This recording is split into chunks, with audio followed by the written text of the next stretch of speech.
जो संस्था स्वतंत्रता सेनानियों के नाम पर बनी, आज उनकी प्राथमिकता ना ही एजुकेशन है, ना ही सोशल वेलफेयर है, उनकी प्राथमिकता है किराया। स्वतंत्रता सेनानियों के सपनों से खिलवाड़ कैसे होता है, आइए आपको दिखाते हैं। ये देखिए, ये जो टूटी हुई दीवारें आप देख रहे हैं, ये सपना था विनोबा भावे का और ठाकुर मुंशीराम जी का, दो स्वतंत्रता सेनानी जिन्होंने भूदान आंदोलन के समय गांव वालों से ये कहा कि आप ज़मीन दें ताकि यहाँ पर एक स्कूल बनाया जा सके, जिस स्कूल में बच्चे पढ़ेंगे, अच्छी तालीम हासिल करेंगे। हरसा मानसर गांव के लोगों ने 35 कनाल ज़मीन दी ताकि यहाँ पर एक स्कूल बनाया जाए और उस स्कूल में बच्चे अच्छी शिक्षा हासिल कर सकें। जब तक ठाकुर मुंशीराम जी जिंदा थे तब तक ये स्कूल यहाँ पर चलता रहा, लेकिन आप आज हालत देख रहे हैं कि जो बिल्डिंग है ये किस तरीके से टूट रही है, क्रम्बल कर रही है, कोई इसकी देखरेख करने वाला नहीं।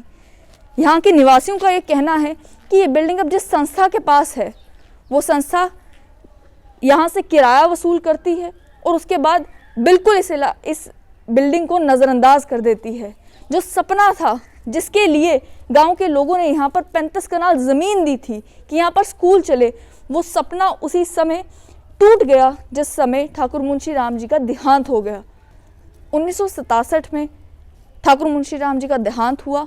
उससे पहले यहाँ पर जो है स्कूल चला करता था, इसी गांव के बच्चे यहाँ पर पढ़ा करते थे, लेकिन 1967 के बाद यहाँ पर स्कूल बंद कर दिया गया और अब आप देख रहे हैं कि इस जगह की क्या हालत है। आए यहाँ के निवासियों से बात करते हैं, उनसे जानते हैं कि इस समय इस जगह की ये हालत क्यों है। मेरे साथ ठाकुर मुंशीराम जी के पोते हैं ठाकुर रणबीर सिंह।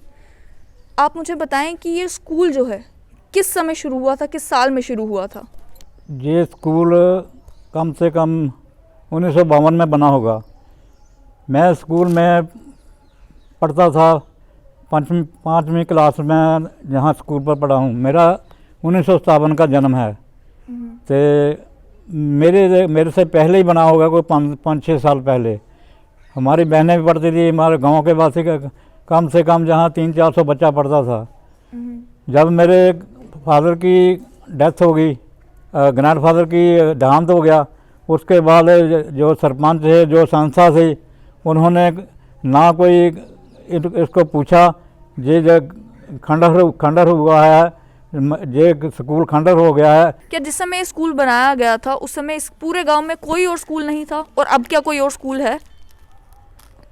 जब विनोबा भावे जी भूदान आंदोलन चला था ना, वहाँ पर विनोबा भावे ने हमारे ग्रैंड फादर जी ने कहा था भी जहाँ हमारे बच्चों को तालीम चाहिए, तो विनोबा भावे जी ने कहा भी तालीम चाहिए तो ज़मीन दो। इस स्कूल को ज़मीन दी। कहता भी जो हमें अध्यापक भेजेंगे उनको भी कुछ चाहिए तनख्वाह।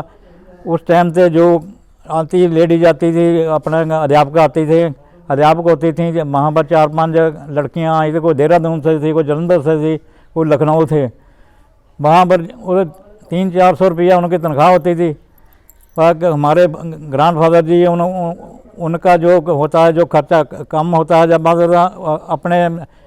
अपने पैसे से स्कूल चला रहे थे, जो उन्होंने भूदान आंदोलन बातें गए। फिर इन्होंने हमारे ग्रैंड फादर जी ने कहा भी ऐसे काम पैसे हम देंगे, ऐसे नहीं चलेगा। फिर उन्होंने गांव वालों को कहा कि भाई को कनाल 2-2 कनाल सारे ज़मीन दो।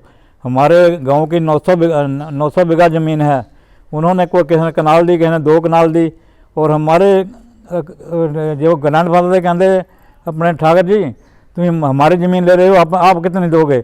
हमारे जो ग्रैंड फादर थे ठाकुर मुंशीराम जी, कहता मैं 1 किला ज़मीन दूंगा, 8 कनाल ज़मीन दूंगा, तुम कितने देगा? कहते हम कनाल करना। तो 35 कनाल ज़मीन जहाँ पर गांव वाले ने दान दी है स्कूल को, वो स्कूल चला रहे थे। ये स्कूल कोई 15-20 साल चला। जब उनकी डेथ हो गई अपने स्टार्ट में, तो इन्होंने संस्था वालों ने कहा भी हमारे पास तो पैसे नहीं हैं, हमें लारे लपे ला लिए और स्कूल बंद कर लिया। और उस टाइम से संस्था से 70 से लेकर अब पैसे ले जाते हैं और खा जाते हैं। कोई पूछते नहीं भी कोई स्लाइट सेंटर खोल दो, कोई अपना हमारे आस पड़ोस के क्या है, कोई वृद्ध आश्रम ही खोल दो। देखो कितनी बिल्डिंग है, कोई 5-7-10 कमरे हैं जो स्कूल के, ये ठीक स्कूल बंद होने के बाद अब जो बच्चे हैं वो कहाँ पे पढ़ते हैं? क्या कोई और स्कूल यहाँ पर बनाया गया है?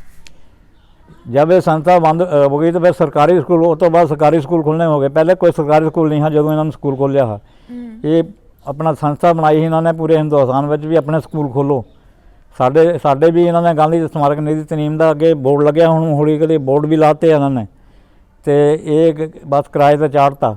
आगे गांधी निधि तलीम शाला हरसा मानस के जो अपने संस्था है वो पट्टी कलाना है उनका हेडक्वार्टर, वो आते हैं।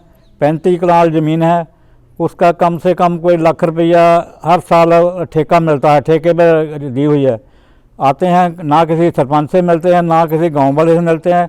हमारे दादाजी ने प्रबंधक थे जहाँ पर हमें हमारे फादर जी को पूछते थे। पहले जब फादर जी की हमारी डेथ हो गई तो उसके बाद हमें तो पूछते ही नहीं है। तो और 1 लाख रुपया, और ये किराएदार हैं, किराएदार होते हैं, इनके पानी नहीं है जहाँ पर नलके में, जहाँ पर कोई लैट्रिन बाथरूम नहीं है, इनको धमकाते हैं आकर पे रहना रहो नहीं तो बाहर निकल जाओ। कौन सी संस्था है ये? और ये जो ज़मीन है गांव वालों ने स्कूल के लिए दी थी, ये संस्था के पास पहुंची कैसे? ये संस्था है अपने गांधी जी और बनाओ बाबी जी ने इनकी प्रबंधक कमेटी बनाई थी, उसका नाम है गांधी स्मारक निधि तलीम शाला, जहाँ पर ना हरसा मानसर है। इन्होंने बूद आंदोलन में बहुत ज़मीन सारे हिंदुस्तान में ली है, सारे हिंदुस्तान में संस्थाएं खोली हैं, लेकिन हमारी संस्था तो बंद हो गई है। आगे भी इनका स्कूल खोले होंगे, वो भी ऐसे ही बंद हो गए हैं। जो हमें कहते हैं हमारे पास 4500 बीघा ज़मीन है पूरे हिंदुस्तान में, हम तो संस्था ऐसे ही चलाते हैं। जिन गांव के लोगों ने ज़मीन इसलिए दी थी ताकि गांव के लोगों को अच्छी तालीम मिले, आज वो भी ये सवाल पूछ रहे हैं कि आखिर ये संस्था उस ज़मीन का क्या कर रही है। विनोबा भावे, जिन्हें नेशनल टीचर ऑफ इंडिया कहा जाता है, उनका सपना ये स्कूल उसी समय ख़त्म हो गया जिस समय ठाकुर मुंशी राम जी का देहांत हो गया। आज ये दरवाजे तो खुले हैं लेकिन किराएदारों के लिए, उन बच्चों के लिए नहीं जो स्कूल में पढ़ने के लिए आना चाहते हैं। जो संस्था स्वतंत्रता सेनानियों के नाम पर बनी, आज उनकी प्राथमिकता ना ही एजुकेशन है ना ही सोशल वेलफेयर है, उनकी प्राथमिकता है किराया।